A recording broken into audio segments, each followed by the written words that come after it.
welcome to MAASAIGAL TV, and today we have a guest who is going to tell us about how he survived with more than 4 stepmoms, one of whom brought him a wife at class 8 after realizing her son had impregnated the lady. I'm Samuel Absalom, a presenter of this great TV show. Let's get the story. My name is Joshua. That's my real name. Joshua Mandi is my real name. I'm born in a village called Ahero. Yeah, Ahero. And so my life has been like a moving, I don't know, how do you call it? A moving stone or a rolling stone. Rolling stone. Yeah. You know, when a stone rolls, it cannot just roll smoothly. It will find some boundaries and then go to other sides. As in, Yeah, your life has been difficult. Yeah, it has been difficult. Yeah. So I'm born in a family of 2 people. I was the firstborn, and I had my last born, who is also a brother. But I never stayed with my parents. Imagine. I never stayed with my parents. I don't know. Most of the time I used to stay with my grandmother. So where my mom is born from, that's the place where I used to stay. But I came to stay with my mom during, even not staying with him. With her. I'm sorry, not him. I came to stay with her.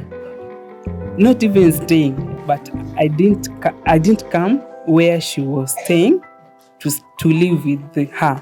I came to bury her. Oh no.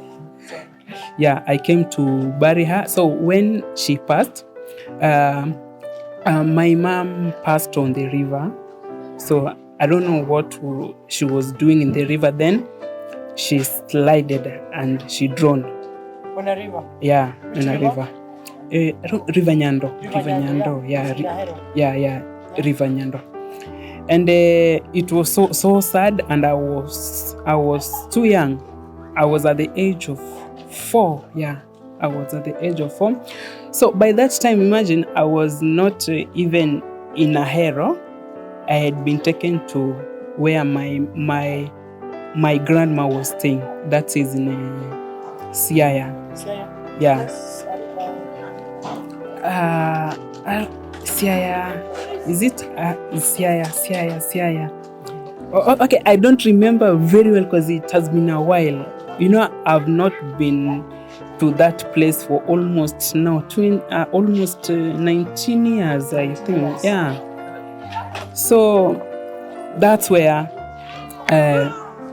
after coming from Siaya to Ahero, that's where now my life began. Yeah. So maybe where now I had a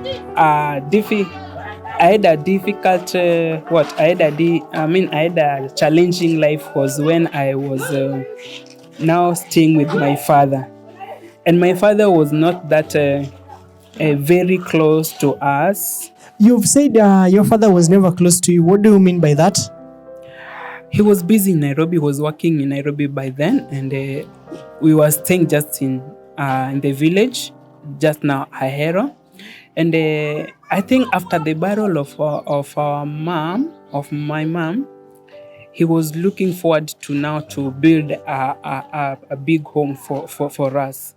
And through that process, and he knew that we could not be left alone. We were still young. If I was the firstborn at the age of 4, the other one was too little.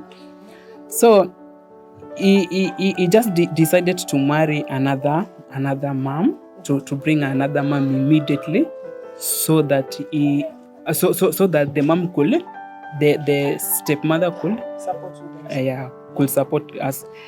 Even though he had the idea of leaving us with our grandmother, but because our grandmother was blind, so she could not also stay with us. So it just forced him to marry another woman to stay. Another mother, I'm sorry, to stay with us. So yes, he went back to Nairobi after I think it was after 2 months. Yeah, after 2 months he went back. So now he came back to Nairobi, and then he took another 3 months again. Then he went again. He came back now to the village where we were staying. Yeah. So he started building the house. He built the house. Then immediately after finishing that house, imagine guys what happened. As in, I even don't want to remember that thing, because it reaches a point whereby I just remember things. I feel like the tears are shedding, and I don't feel it. Yeah. Just share with us. So after finishing building the house, in 1 week time, when he went back to Nairobi now to come, at least to stay with us for a long, because he had a plan of migrating his job from Nairobi to the nearby center in the village. But just in a span of the week, we had a sad news that my dad had passed, and it was a sad moment for us. It was a sad moment for everyone. So it just went on, and we buried him. After burying him, okay, now after burying my parents, after burying both my parents, and remember that my mom passed 1 year ago. 1 year ago, that was on 205. 205. Then again, my father dying or passing away on 206. Just a span of 1 year. A span of 1 year. That pain. So after the burial of my father, now that's where the real life began. What you could not expect if you could have been having your both parents up to this age. If I could be having my parents up to this age, I don't think if I could be going through such difficult that I went through, or what I'm going through right now. But to now, I'm at least, right? So my another mother who now used to stay with us, now that's where she started showing her real characters. Like we call them in Kiswahili Mama wa Kambo. You know, Mama wa Kambo, these are another parents coming to your life, maybe because of your father or your mother. Yeah. So that's where, and also remember, she came with one girl, and that one child, one child, and that child was that girl. She was a lady. She's a lady, and she was even older than us. She was very older than us. And imagine, just after maybe like 6 months, the mother was doing things that even, people could not love what she was doing to me. Mostly it was me, because I was too young. But my sibling was too younger than me, so I was like the older. I was like following her daughter. Yeah, I was. So it's like in that family you are the second born. I'm the second born now, yeah. But I was doing what firstborn could be doing. Yeah. Imagine, I was in a class, class 1. By then, I was in class 1. But being in class 1, I was doing what? She was in class 7. The lady was in class 7. But I used to come back. You know the school villages. Yeah. You go to school, you come back during lunchtime. If there's nothing, you will see if you can prepare something so that you can make your stomach at least jiggle. But I used to come back. Imagine if the daughter has not come back before me. But that was a trend whereby I don't know whether they talked that you will be coming late after Joshua has come back from school. So imagine coming back in the village. Maybe you don't have that firewood, because in the village you used to use firewood. Yeah. Not like nowadays. No. Gas. Yeah. So the life has just changed. Yeah. Recently. So I used to go to fetch. I come back from school. I come, go fetch firewood. If there's no firewood, I prepare ugali. Oh, what class one? Imagine. Like that time, how old were you? Now, I think because it was just now like a span of 1 year now. So I was 5 years by then. Yeah, I was 5 years by then. And imagine preparing. I knew how to prepare ugali, of which that ugali, ugali could not be. I mean, a girl of my age now, I don't think if can know how to prepare ugali the way I used to prepare. But I used to prepare ugali. I used to prepare meal like every weekdays when I go to school. Yeah. But even there was a time whereby we used to stay, imagine, empty stomach. For real. We used to stay empty stomach. Not all of us. Me and my small brother. You know why? There's a time whereby, in Ahero, they harvest rice. Rice. Yeah, there's a rice farm. Yeah. So at a point, I just decide, me and my brother, we go to the farm at least after the harvest. Those, I don't know, we call them the leftover on the farm. Yeah. So I know these things. Yeah. So when you go and collect even kawan tin, yeah. So that you could be given at least 10 bob. Kumbe, at that time we are going to the farm to collect this. Yeah. She was with her daughter, programming okay, they've already planned what to do. So that when we come back, we just understand that there's no meal.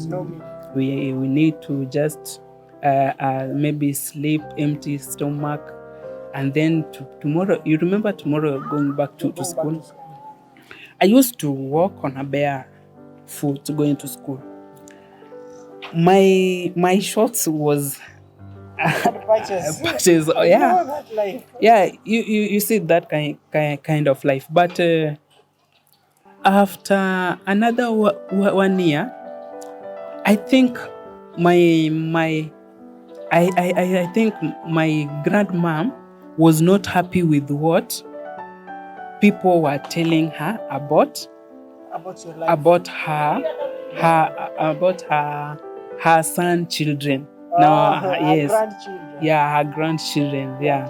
So I think he was not happy. I told you. She was not happy. I'm sorry. She was not happy.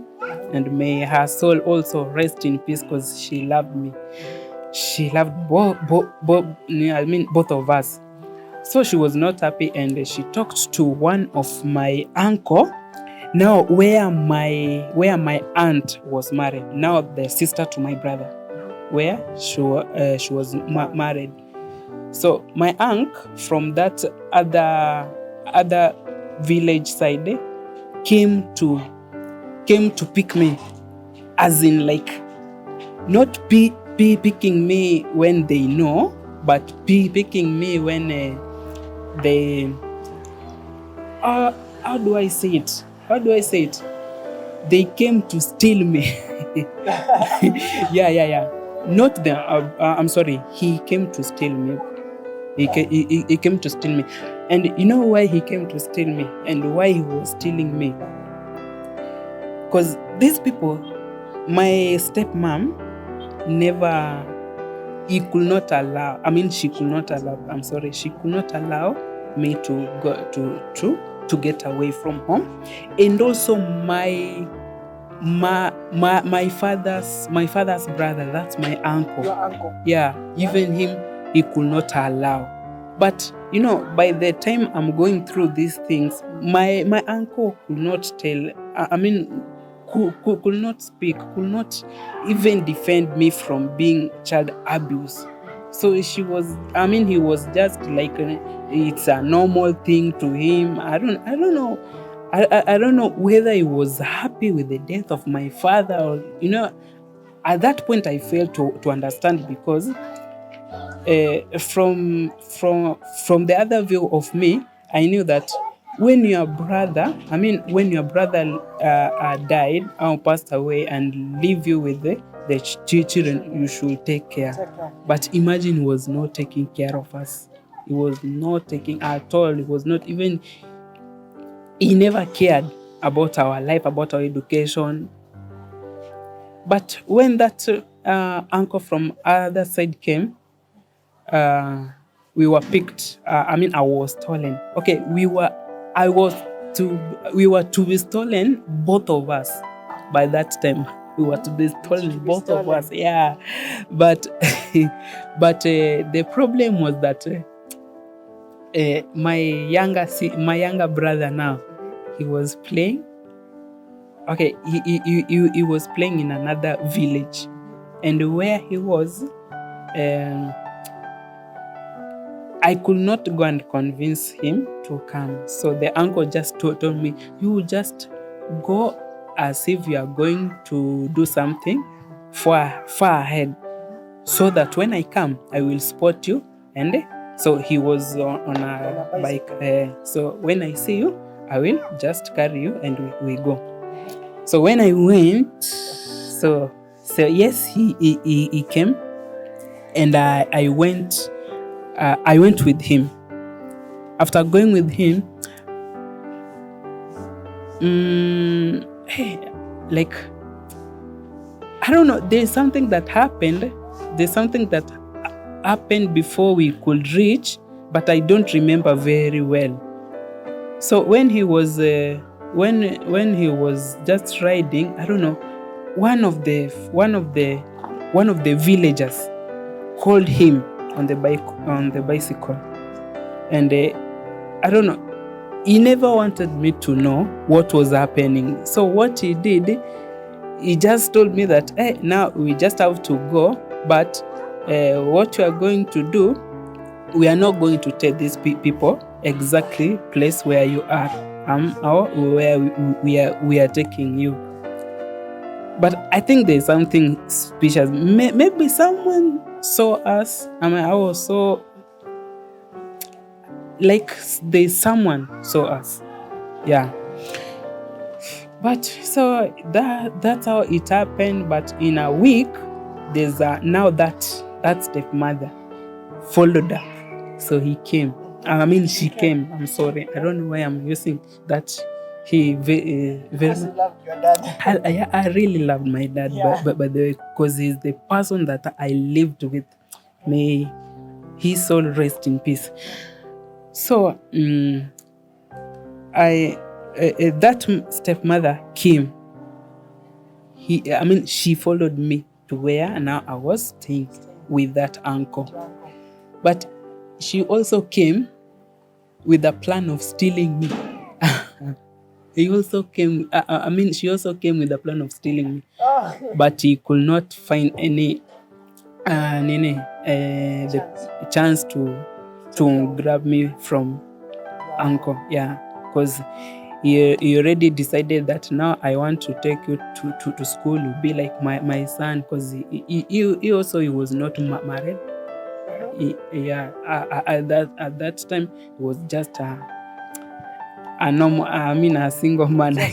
Yeah, living his own life. So he decided to take me. So he took me back to school. So I also repeated class 1 after 1 year again. Now in 6 years. Now again in class 1. No, not 1.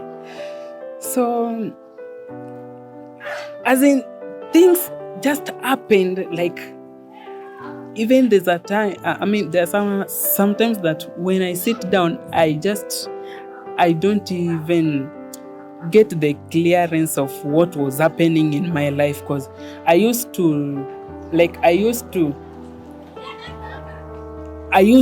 I used to live like I'm living in another world. No, I used to see like I'm living in another world in a certain way.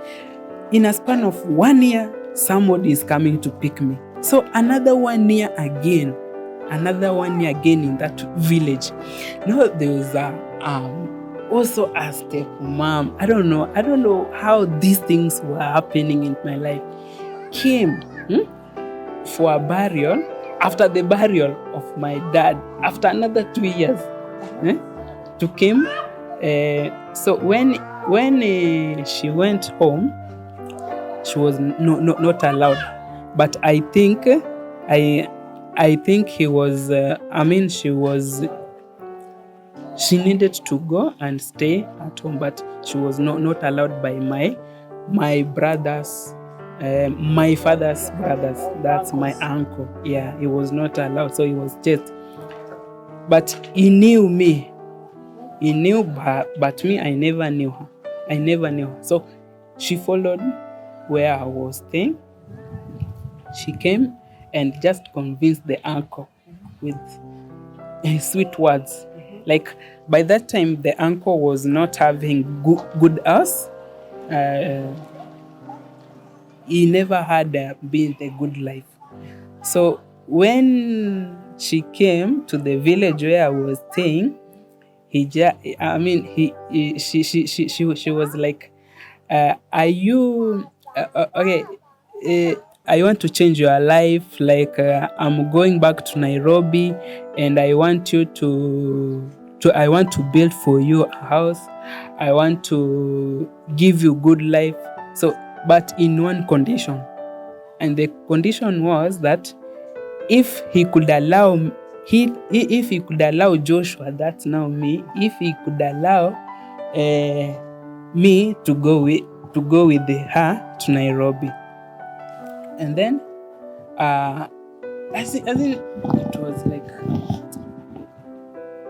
it was just like a convincing words that could make the uncle believe in my stepmom. So when the uncle heard of such, and he was in search of money to build his house, to have at least a good life, a better life, so he had no option. He just had to do what to release me to come with her to Nairobi. So again, now another new life in Nairobi. Another new life began in Nairobi, now the real life now. And that was the first part of the video. So stay tuned on MAASAIGAL TV. Till next time when we'll be finishing the story. Don't forget to subscribe, turn on notification bell, like and comment. I am your favorite host, Samuel Absalom.